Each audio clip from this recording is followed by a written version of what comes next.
Yang dikasih saudara-saudari, saudara-saudara Kusya Imamat, Bapak Ibu, saudara-saudari yang terkasih, tema refleksi kami selama 1,5 hari ini adalah menjadi sahabat dalam perjalanan Tuhan Allah. Teman-teman para imam pasti sudah mendapat banyak masukan dalam refleksi dari kemarin sore sampai hari ini. Bahkan terakhir ditampilkan figur Paus Fransiskus yang betul-betul bisa menjadi sahabat bagi siapapun, dari orang yang paling tinggi sampai orang yang paling hina, paling miskin, semua disahabat.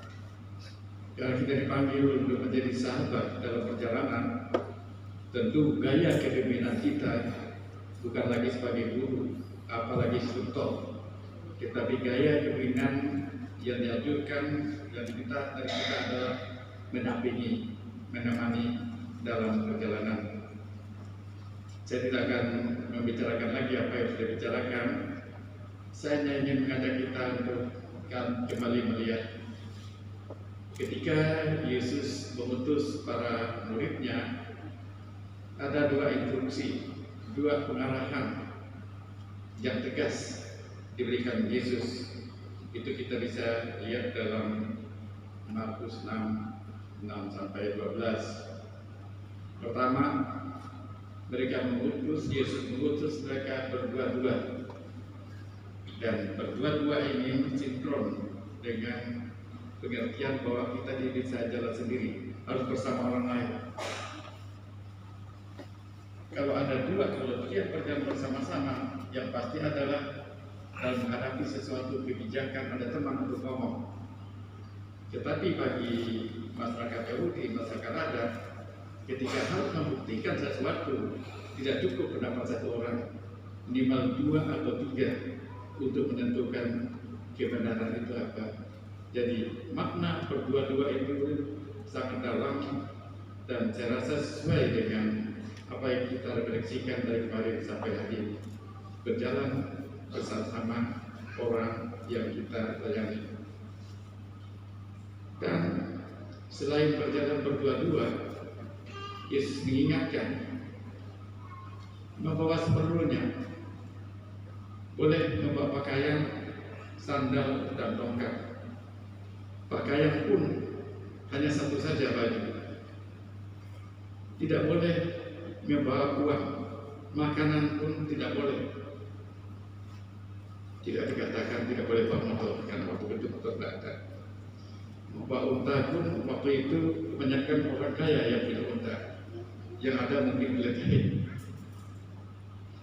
Nampaknya bahasa ini kejam, tapi bagi saya pribadi, sebetulnya yang dikatakan Yesus, jangan takut.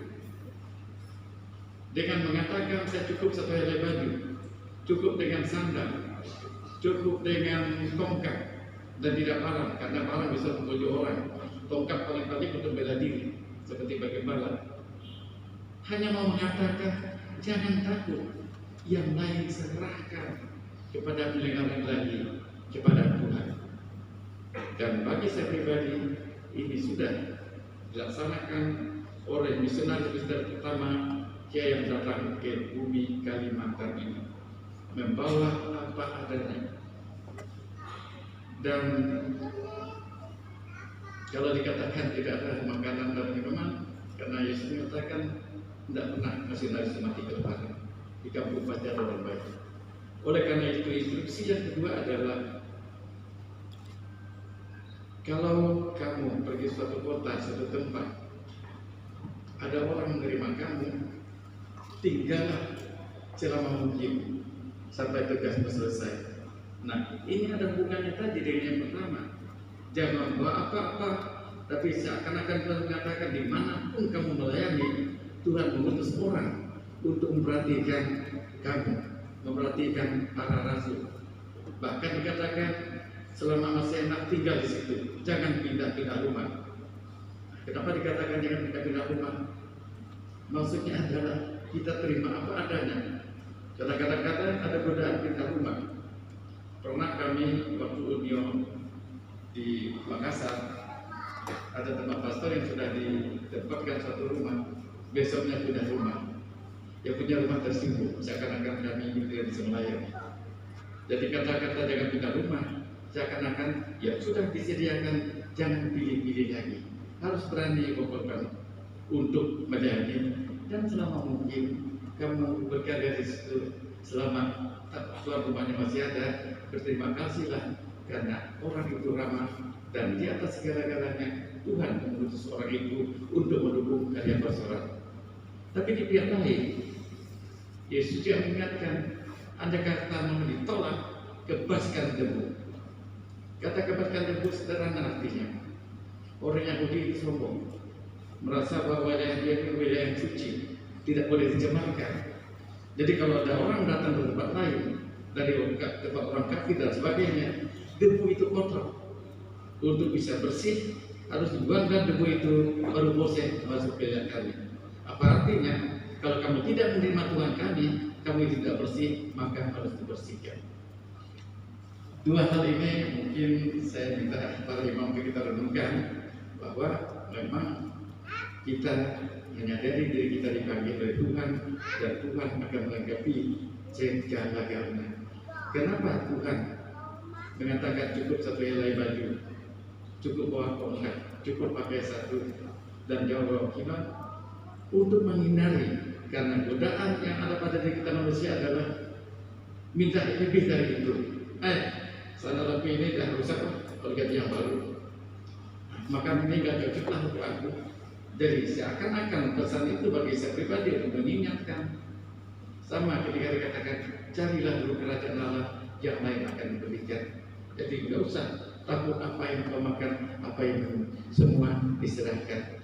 Tapi kadang-kala kita tergoda untuk mencari sendiri kebutuhan yang kita perlukan sebagai manusia, dan dalam konteks kita dipanggil sebagai rasul, sebetulnya untuk itu tidak perlu lagi kita pikirkan, karena sudah disediakan semua oleh Tuhan, semua oleh Yesus yang telah memanggil kita. Jadi ini teman-teman para imam, sebagai teman renungan saya, bagi saya pribadi, makna ketika pergi berdua-dua itu makna yang paling dalam, dan ini sesuai dengan semangat sinodal, berjalan bersama-sama.